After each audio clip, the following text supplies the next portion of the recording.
Let's talk about The Aviator. Let's talk about it. I carried this book around for 10 years in my back pocket around New York, obsessed with Howard Hughes, with his obsessive compulsion.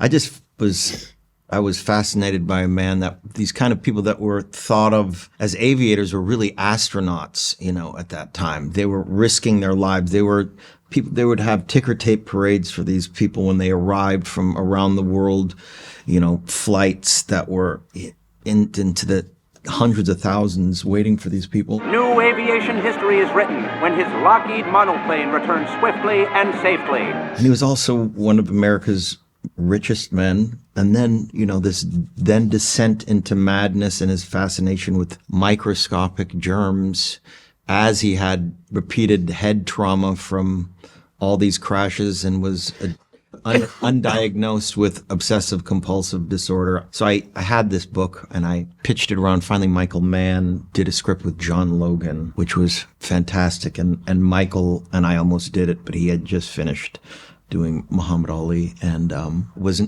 biopicked out. Right.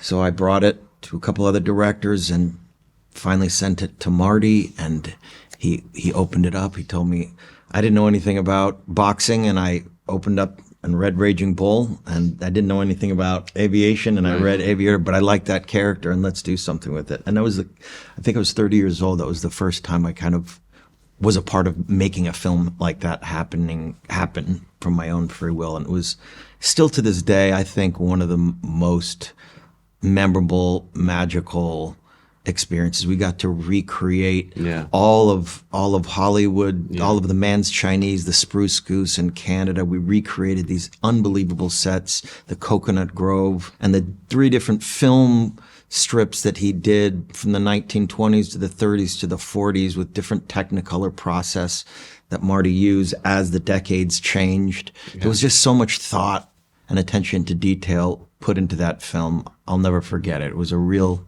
turning point in my life. It is a very special film. I will put that up there with Marty's best, for sure.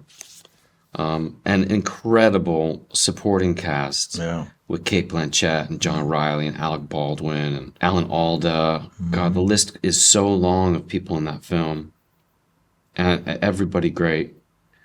It's called The Aviator, but it could be called, I don't know what it could be called. It's about Hollywood as well, just his fascination with Hollywood.